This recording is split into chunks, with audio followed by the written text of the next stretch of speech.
أعوذ بالله من الشيطان الرجيم بسم الله الرحمن الرحيم اللهم صل على سيدنا محمد وعلى آل سيدنا محمد. Ngenahin ban Allahu Akbar tahajud lantaran cakangjing Nabi Gusti Allah teh anna li ibadan yuhibbuni wa uhibbuhum. Sanyana kaula boga hamba-hamba anu resepen jasa ka kaula nu kula ge resepen jasa ka anjeunna. Yastakuni wa astaku. Nyana rinduan ka kaula, kula ge rindu ka manehanana. Saha eta? Kumaha cirina? Jelema-jelema anu ti peuting hudang. Ti peuting kaderu ka kaula, ti peuting ceuri ka kaula, ti peuting zikir ka kaula, etalah jelema nu cinta ka kaula, kula ge cinta ka anjeunna. Anu manehana rindu ka kaula, nu kula ge rindu ka anjeunna. Ke lamun terus-terusan kos kitu lantaran saling mika cinta, saling mika rindu, ku kaula bakal dibere engke maziah-maziah, kelebihan-kelebihanan. Lillahi lahumul Fatihah. Bismillahirrahmanirrahim. Alhamdulillahi rabbil alamin. Ar-Rahmanir-Rahim. Maliki yaumiddin. Falikul isbah. Naik wari dalil kana maha penciptana Gusti Allah tadi tina tatangkalan jeung manusia. Kuari naik kana masalah falak. Gusti Allah teh anu nyiptakeun waktu subuh, nu ngajadikeun waktu subuh, nyingsingkeun waktu subuh tina peuting poek mongkleng buta rata sakira-kira eueuh lampu, eueuh neon, eueuh listrik mah teu kadeuleuna naon nu ngajadikeun poek Gusti Allah. Eta teh poek teh lantaran mataharina aya di handap kahalangan sebab ayana sinar matahari teh di mana-mana takobul, di mana hareup-hareupan ketika mata poe teu keur hareup-hareupan teu ngabogaan sinar, maka terjadilah poek ketika muncul di panon poe di sebelah wetan. Mulai aya waktu subuh nu ngajadikeun waktu subuh teh saha? Gusti Allah. Tanda waktu subuh teh dijadikeun ku Gusti Allah teh aya dua. Nomor kahiji adalah aya sinar heula ke sinar tersebut jadi eueuh fajar kadzib ngaranna. Ke sinar kedua ngaranna fajar shodiq anu nangtukeun kana waktu subuh. Begitu diteliti aya fajar kadzib, aya fajar shodiq, aya hiji keanehan diangsongkeun baheula teh ka ahli palak di Amerika. Bingung di Amerika ge diangsongkeun ahli palak di Yunani heula urang Yunan ge bingung, diangsongkeun ka ahli palak kitu Spanyol Uluzbek bingung lantaran pada dasarna panon poe teh di mana-mana geus muncul maka pan teh ditarik deui. Tapi ieu mah aneh aya sinar disebutna adalah fajar kadzib. Eta panon poe keur meujeuhna di jero kunaon atuh aya sinar. Sinar tersebut ngebat panjang set. Tilok nyararaho jelema nu aya di majelis ieu malantaran tilok hudang subuh. Deuleu atuh hudang heula subuh sok heula jam 4 leuleuh ka arah ditu bakal aya engke ngaranna fajar kadzib.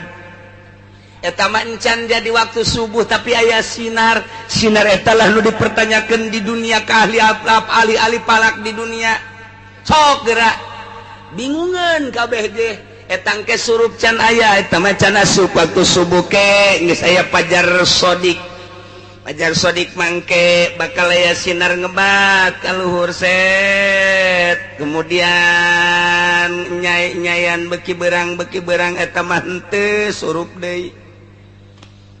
Ta eta nu dipermasalahkeun teh ku aya sinar haju eueuh deui sinar naon? Lamun lain Allah nu nyiptakeun waktu subuh saha deui? Sebab tina perputaran matahari ge teu kaharti. Berbagai tafsir-tafsir nyaritakeun, berbagai tokoh-tokoh falak nyaritakeun tentang sinar tersebut. Sebab ayana sinar teh tina hawa. Hawa teh nu kasorot ku panon poe. Deui panon poe nyorot kana hawa timbullah sinar. Sedangkan eta kan panon poe di jero keneh. Haju aya surup heula kahalangan ku naon.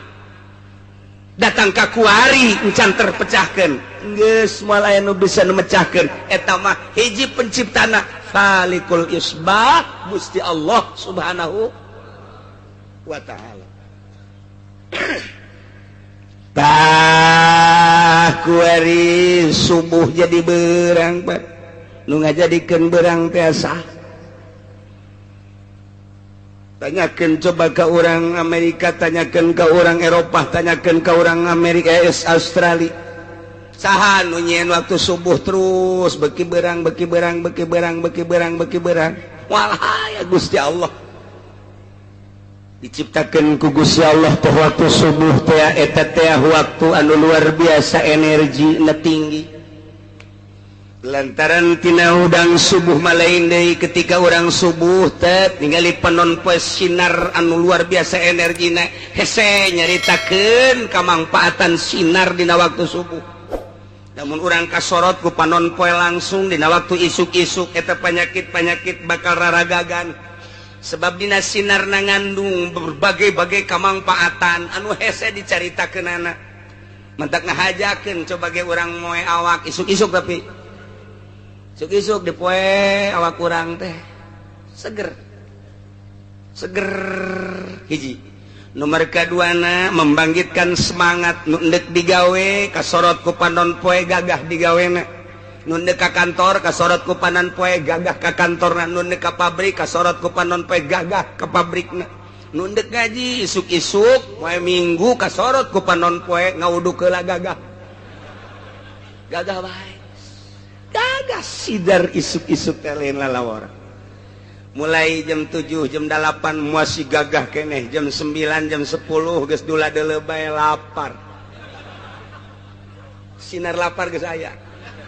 Dula deuleu bae sial kiai angel amat ngajina. Yumpahan ka kiai tolol. Sidar jam 11 mah geus lain deui ngantuk. Setengah 12 geus pohara jasa geus ngantuk. Boro-boro disadiakeun tempat tidur diuk bae ge bisa nundutan hees. Lumantak urang ka masjid jam 10, ka masjid jam 11 poe Jumat. Diuk sila reup hees.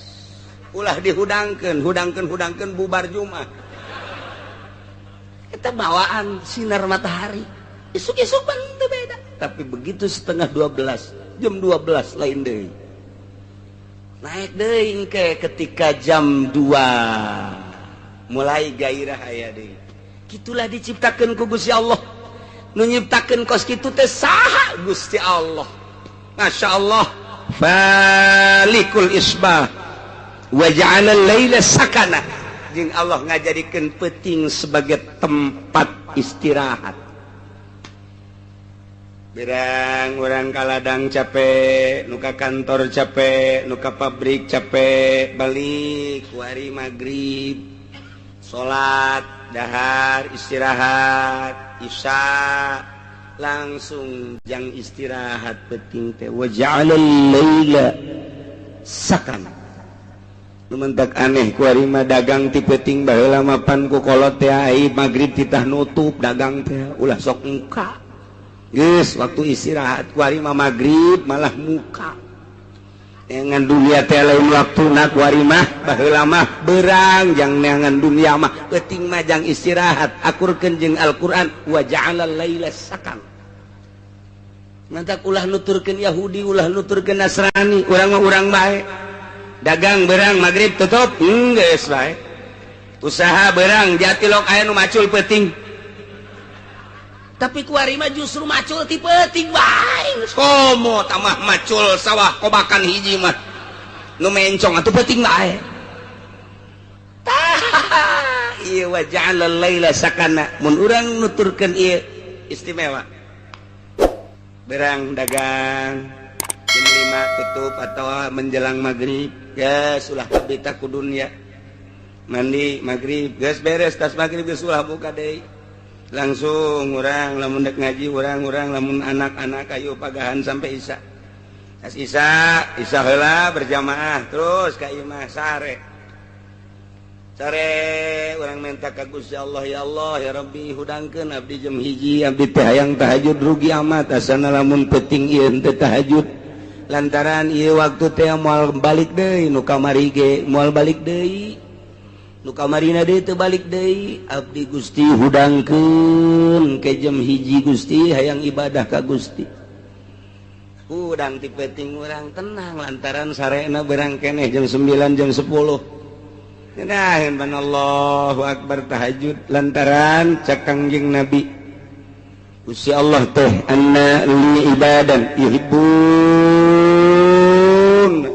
yuhibbuni wa uhibbuhum sanyana kaula boga hamba-hamba anu resepen jasa ka kaula nu kula ge resepen jasa ka anjeunna yustakuni wa sakuhu nyana ridun ka kaula kula ge rindu ka manehanana saha eta kumaha cirina jelema-jelema anu ti peuting hudang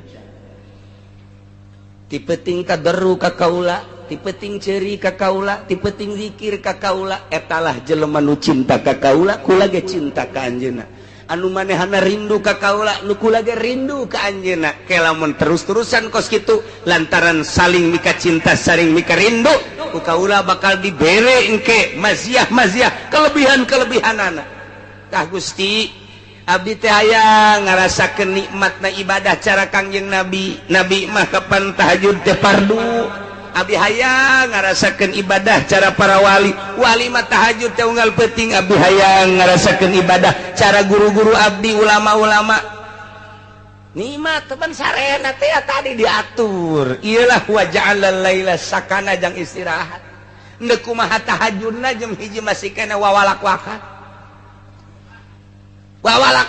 jam hiji jam 2 balik ceramah jam 2 iraha tahajudna jadwal panggung kapan teu kumaha deres namanya mah masih keneh ngaji keneh ieu nu diimah ngobrol datang ke jam 2 deuk iraha tahajudna deuk iraha tahajud deres mun ngobrolkeun agama aya nonton main bola kan hulu sia eta rugi urang geus ulah make nu kitu-kitu parewan TV ganti nu gede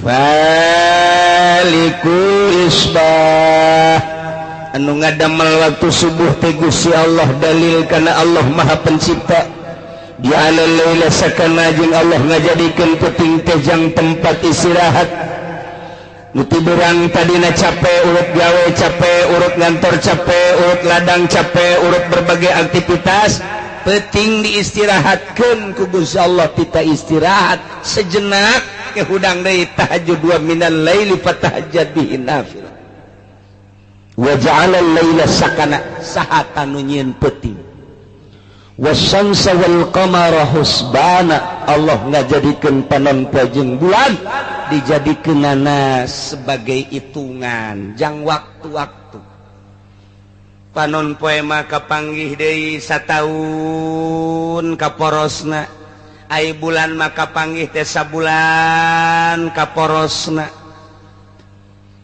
aya falak-falakna panon poe jeung bulan teh nu dijadikeun ku Gusti Allah teh wa kullum fi falaki yasbahu urang sok dibaca panon poe aya falakna bulan aya falakna aya manzilah-manzilahna jadi moal kaluar tina reelna bulan jeung panon poe ge lantaran bulan jeung panon poe teh lantaran Gusti Allah geus ngajelaskeun wa kullun fi falaki yasbahun panon poe lempang dina palakna ukuran satauneun kitu keneh bulan berangkat tina porosna tina palakna sabulaneun ta ieu dijadikeun aya manzilah-manzilahna wa huwa alladzi ja'ala asy-syamsa diya'an wal qamara nuran wa qaddarahu manazila lita'lamu 'adada as-sinina wal hisab. Dina surat Yunus dijelaskeun ku Gusti Allah teh ngajadikeun asy-syamsa panon poe diya'an caang nu teh dina poe barang panon poe bijil masyaallah jarum potong ge kadeuleu nu geulis kadeuleu geulis dan nu betot kadeuleu petot nu putih kadeuleu putihna nu hideng kadeuleu hidengna melalui panon poe ieulah wa huwa allazi ja'ala asy-syamsa diya'an wal qamara nura begitu ti peuting aya bulan tanggal 13 mulai caang 14 mulai caang tanggal 15 pohara caang keindahan bulan purnama hese dicaritakeunana disebut caang jasa henteu disebut poe henteu tapi indahna pohara jasa ieulah cacaang panon caang bulan nu mantok ku budak masuk dipake bobogohan di handapeun kuburan sugan aya kunti anak nyelap eta bulan ya Allah ya Rabbi di samping Allah ngajadikeun bulan wa qaddarahu manazila aya manzilah-manzilahna jang naon ieu lita'lamu adadas sinina wal hisab supaya nyaho bing bilangan tahun bing bilangan bulan dihitung ku ahli palak teh mimiti ti April afamtun maisarhun yunjalhun rusarun agasun sepsun jun burujun simaliun April, Mei, Juni, Juli, Agustus, September ieu adalah buruj simali bagian kaler okmizun nop astun deskauzun janjatun febdalpun burujun janubiyun eta mulai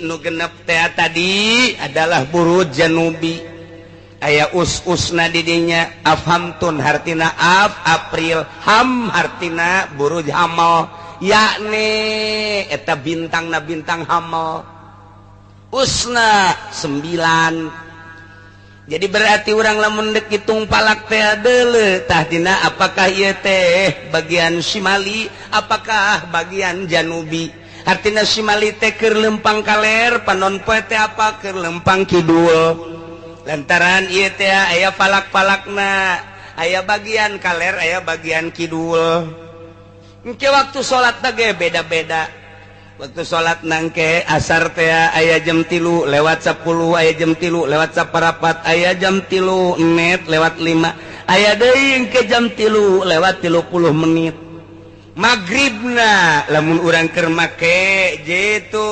waktu Indonesia Barat engke beda-beda kecuali orang make waktu gorbi lantaran waktu teh aya waktu gorbi selalu jam genep bae aya waktu istiwa zohorna selalu jam 12 bae mun urang ngaji palak dek make istiwa zohor asa jam 12 zohor asa jam 12 zohor ngan kudu ditimbang make rubu nah eta teh waktu ngaranna waktu istiwa baheula mah di hareupeun masjid ulama-ulama nyieun waktu istiwa lantaran eta mah bertepatan jeung panon poe lamun henteu angkeub mengangkep teu bisa aya tek nololkeun paku sakieu dijieun ku urang kitu non detik-detik jeung menit-menitna asal tepat bae pelempeng kalangkang kadinya berarti jam 12 istiwa ngaranna istiwa teh ngaranna tah atawa urang deuk pake waktu gorbi magribna selalu jam genep tah lamun bulan puasa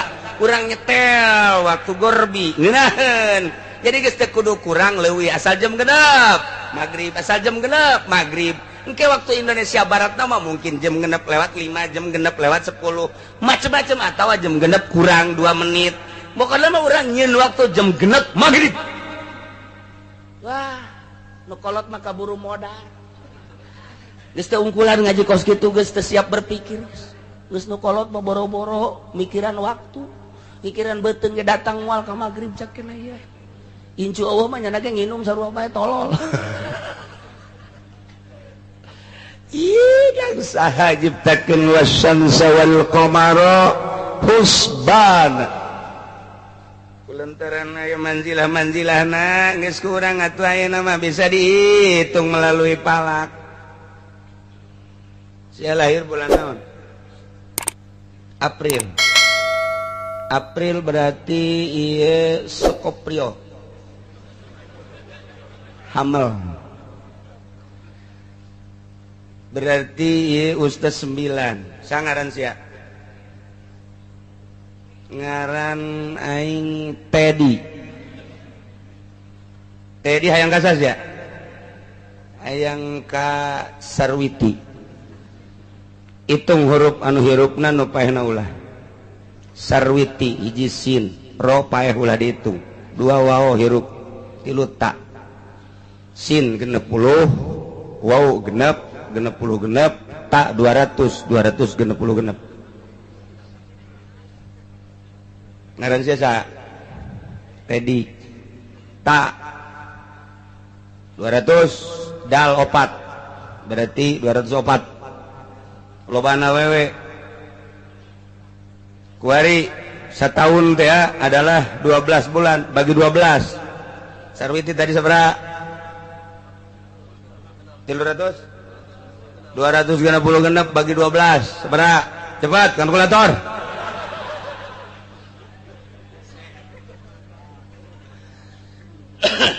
Masih keneh aya kenehnya sa bagi deui 12. Sesana tina 12 sabaraha? Engke Tedi bagi deui 12, sesana sabaraha? Masih keneh loba keneh bagi 7. 7 teh poe. Bagi 7 deui, sesa tina poe sabaraha? Ieu jadi dukun ya. Jadi dukun ya, diadukeun yang ngaranna ieu. Nah, ternyata nyesana teh oh ieu mah lamun ieu. Ieu opat, Sarwiti opat. Opat ngitung ti Ahad. Minggu, Senin, Selasa, Rebo. Wirid ku sia tape Rebo. Yeh, sia ujianana. Geus lah pokona. Jam sabaraha cenah Kiai ngawiridna? Maghrib. Batur salat siang ngawirid. Teu kudu salat. Diutang dihitung diutang pahala karena ge husbana. Tuh, wa ja'ala syamsa wal qamara husbana. Allah ngajadikeun padon poe jeung bulan dijadikeun sebagai hitungan, yakni Allah Subhanahu wa taala ngajadikeun ukuran tina cepetna panon poe kendorna panon poe. Nah ieu teh aya kecepatan aya kendor panon poe teh lumpangna. Tapi geus ditakdirkeun ku Gusti Allah seperti eta. Geus dijadikeun bulan-bulanna tahun-tahunna, engke dijadikeun ku ahli palak mah aya tahun kabisah, aya tahun kitu basito. Ke tahun kabisah sabaraha, tahun basito sabaraha ukuran-ukuranana. Aya dina ilmu palak mah nu mantak teu kacaletot. Dihitung kurang tahun naon ieu? Hitung. Geus tanggal hijina mana? Tanggal hijina bulan Ramadan teh poe naon? Geus moal misek lantaran geus dihitung melalui ilmu falak wasyamsa wal qamara husbana. Asal diaji bae. Lantaran menang ulama yakin geus ulah make hitungan-hitungan menang Amerika. Kunaon emang? Kurang otentik apa naon? Urang dilojokeun sebab hitungan kitu Amerika urang teu boga rumus. Asal dek hitung bulan Ramadan nungguan heula ti MUI nungguan heula ti Amerika, nungguan ti luar negeri ndek ngitung bulan Ramadan bae ge kumaha mun dilojokeun. Nyen cenah urang rumus can bisa, urang nyen rumus can bisa. Make hitungan-hitungan nu kuari anyar teh urang teh can bisa nyen rumus. Ari make sulamunairen. Nah, ngaji nyen rumus sorangan. Ngaji hieun rumus sorangan. Beak cenah eta hieun ku sorangan. Wawasanna leuwih ke depan. Kurang kumaha Syekh Mansur. Tapi kuari coba kurang. Hieun ku urang eueuh nu becus sa Indonesia. Profesor mana titah tanyieun rumusna teu bisaeun. Nungguan ti Amerika bae. Kumaha lamun digiclekeun ku Amerika, nu mantep kagiclek bae ngahaja nya. matak dirumuskan di internasional di Saudi Arabia. Ternyata nu menang tetap Sulamunairen. Nda kumaha deui atuh.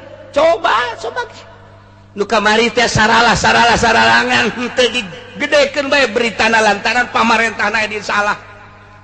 Coba orang mengamati hitungan internasional. Jak kamari teh dirumuskeun unggal tahun ge nu menang tetap Sulam. Diulah-ulah ngaji Sulam tetap menang. Nu kumaha tuh? Ulah micen mata, ulah micen ceuli.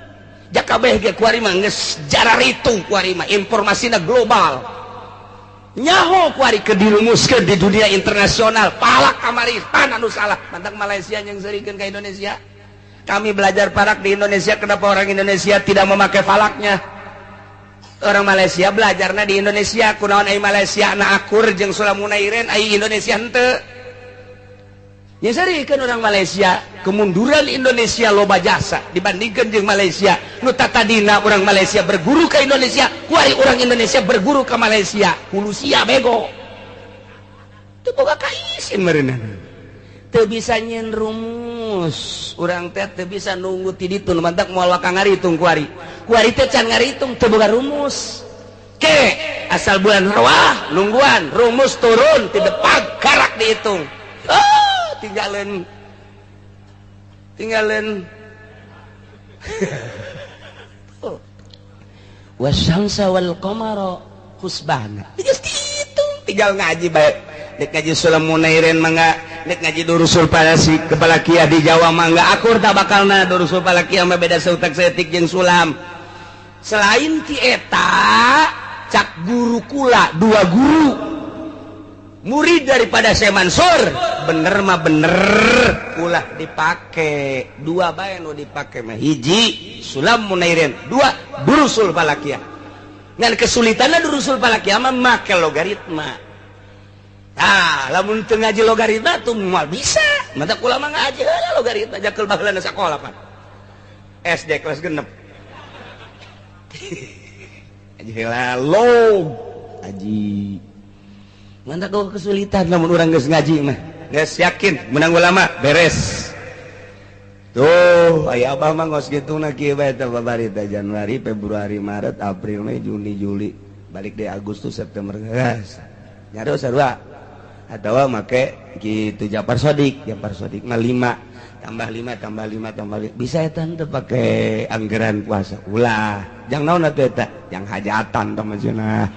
Babari bae abah mah ulah mun yang hajatan los pake tetep Sulam Durusul Falakiyah. Jadi dihitung wasyamsa wal qamara husbana. Panon poe jeung bulan dijadikan sebagai hitungan untuk hitungan Arafah, untuk hitungan Lebaran, untuk hitungan puasa, untuk hitungan bulan. Urang bisa nganyahokeun bulan ieu, bulan ieu. Sabaraha harina. Yang kepentingan nu mantak Kangjeng Nabi ge ditanya yasalunaka itu anil ahillah. Kangjeng Nabi ditanya, Gusti ari eta si tanggal kumaha eta? Maksud kumaha? Mimiti leutik kaju gede haju ke ngaletikan yasalunaka anil ahillah. Sahabat naranya ka anjeun Muhammad tentang bulan-bulan sabit. Mimiti ayat gede gede tanggal 15 ketika ngalemes letik ke ayat deui kumaha Kangjeng Nabi ngajawabna qul hiya mawaqitu linnas. Eta mah waktu-waktu pikeun manusia, aya waktu Ramadan, aya waktu Lebaran, aya waktu Arafah jeung wukuf jeung waktu-waktu anu sejenna. Nu ditanyakeun bulan, nu ditanyakeun tentang bulan sabit, dijawabna ku Kangjeng Nabi hikmahna di jero bulan aya waktu-waktu qul hiya mawaqitu linnas. Usbana itu mentak lamun kuari urang boga anak daek masantren teruskan kadang ngaji falak kena nyahun falak salafus sholihin falak anu kuarina make komputer aji jang perbandingan nyukomna aji dan lain sebagainya sanajan orang nunggu rumus di Amerika aji mah aji baik jang perbandingan di mana ieu selekna di mana ieu mislekna supaya orang nyaho oh iya mislekna di dieu kos kitulah para jamaah kaum muslimin rahimakumullah dalil mimiti Allah innallaha falikul habbi wan nawa yukhrijul hayya minal mayyiti wa mukhrijul mayyiti minal hayy eta teh kabeh nu nyiptakeun zalikumullah dipertanyakeun fana tu fakun kunaon atuh mararengko teh daek percaya kana yen bahwa Gusti Allah teh Maha Pencipta nomor kadua nafalikul yusbah Gusti Allah teh anu ngajadikeun waktu subuh dijadikan berhikmah anu luar biasa waktu subuh teh ke urusanana hikmahna pohara jasa jeung wa ja'alal laila sakana anu ngajadikeun peuting jeung tempat istirahat cicing teh Gusti Allah bahkan Gusti Allah teh ngajadikeun panon poe jeung bulan dijadikeun sebagai husban perhitungan jangan nyahokeun bulan jangan nyahokeun tahun di tahun kitu Isa Al-Masih datang ka kuari geus 2000 sabaraha 2015 perhitungan hijriyah ti Kangjeng Nabi hijrah kuari geus 1434 eta kan geus aya hitungan-hitunganana tinggal kuari mah cepetan mana antara hijriyah jeung kitu Masehi tapautna per 10 tahun sabaraha tapautna per 100 tahun sabaraha aya perbedaan lebih cepat mana di antara Masehi jeung hijriyah eta perbedaan kitu engke bakal dicaritakeun hikmahna kok aya berbeda sih di ilmu falak engke bakal dicaritakeun perbedaan harina antara Masehi jeung kitu hijriyah lantaran di hijriyah mah eueuh 30 hiji tanggalna di Masehi mah aya tanggal 30 hiji di hijriyah mah teh aya 29 sampai 30 tapi di Masehi mah pan aya tanggal 29 aya 30 hiji berarti ke pertahunan leuwih lobaan Masehi batan hijriyah per tahun bae kurang geus kanyahoan sabaraha hari lantaran di hijriyah mah tanggal 30 hiji geus beda per 10 tahun sabaraha per 100 tahun sabaraha perbedaan eta teh ku ieu ke bakalna aya naonan aya hikmahan engke urang ngajadikeun anggeranana macem-macem ngajadikeun teh nu dijadikeun hijriyah nu dijadikeun Masehi tergantung kumaha permasalahanana ieu wasyamsa wal qamara husban zalika taqdirul azizil alim eta kabeh nu dicaritakeun teh kepastian Gusti Allah anu maha gagah tur maha uninga nyahoun Gusti Allah mah gagah Gusti Allah mah di pasrahan malaikat titah narik bulan pasrahan malaikat ieu titah narik panon poe di pasrahan manusia ku malaikat-malaikat ieu malaikat raqib di dieu malaikat atid kamana bae ge padahal mah Allah teu kudu masrahkeun ka para malaikat tetapi lah Gusti Allah masrahkeun abeh engke aya laporan ka Gusti Allah urang ka mana bae ge aya catetanana ciha deui ta ieu kagagahan Gusti Allah kauningan Gusti Allah luar biasa urang ka mana bae kanyahoan ku Gusti Allah sanajan aya malaikat ulah-ulah aya naon ciptaan Gusti Allah di jero taneuh aya batu hideung di jero batu hideung aya sireum hideung leutik Allah masih keneh nyaho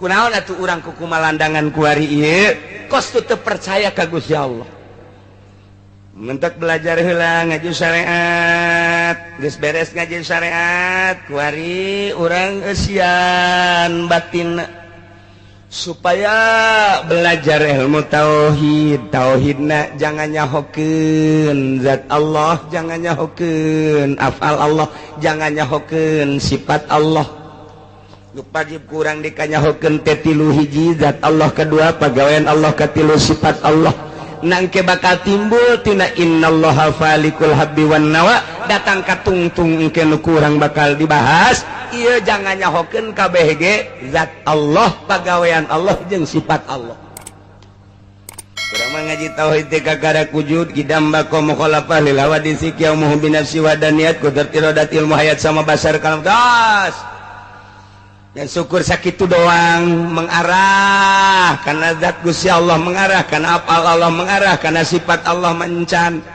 nu mentak can aya ngerenyet di jero hate tapi lamun urang engke belajarna ka jerona nganyahokeun zat Allah moal waka bisa nganyahokeun zat Allah mun teu nganyahokeun apal Allah moal bisa kaharti apal Allah mun teu nganyahokeun sifat Allah berangkat urang tina nganyahokeun sifat Allah mana mimitina iya innallaha falikul habiwan. Kok bisa gitu engke dimodif ku ahli toriko ngajadi sifat Allah sebab pemilik seluruh kehendak adalah Gusti Allah. Kahayang urang kieu Gusti Allah kitu tetep Gusti Allah. Kahayang urang ka dieu Gusti Allah ka ditu Gusti Allah. Pemilik seluruh kehendak adalah Gusti Allah. Urang hayang kawin jeung nu geulis tapi cak Allah jeung nu jore bae, nu jore bae. Ciptaan urang mah hayang kawin teh jeung nu putih nu bersih, barang kawinnya hideungnya loba cedaan. Urang mah hayang kawin teh kanu bersih, kanu geulis ternyata barang dibuka dotonna aya sajengkal. Doton tungtungna urang ngome doton bae. Nang Allah, kehendak Allah. Masya Allah. Jadi urang ke belajar tauhid sifat, tauhid af'al. Tauhid af'al mah artina seluruh pagawean adalah pekerjaan Allah. Pagawean Allah, pagawean urang teh diciptakeun ku Gusti Allah jeung pagawean-pagaweanana. Samaruk urang diukieu teh nang urang nang Allah, samaruk urang lempang teh nang urang nang Gusti Allah. Jadi setiap aya makhluk aya kholikan hayang kena datang ka dinya tak kumaha iyalah melalui tafakur jeung zikir tah supaya ngerenya date teh asa dideleukeun bae ku Allah asa didengekeun bae ku Allah asa dikanyahokeun bae ku Allah mahal tah hayang ka dinya teh nailah zalika kabeh tadi taqdirul azizil alim iyalah kakarak datang ka dieu nganyahokeun tentang dalil maha penciptana Gusti Allah masih keneh urang bakal nganyahokeun padituna leuwih luhur deui wa huwa allazi ja'ala lakumul nujuma litahtadu bakal nyaritakeun perbintangan-perbintangan nah ieu engke ieu bintang naon ieu bintang naon ieu bintang naon ieu bintang Taurus bakalna kumaha ieu bintang Taurus ieu bintang engke dikanyahokeun lahir bulan naon sia bintangna anu ieu mah kajen ku kumaha ge resepna anu dukun bisa mengarah ka dinya engke ari diteruskeun mah ngan ieu mah lain nyari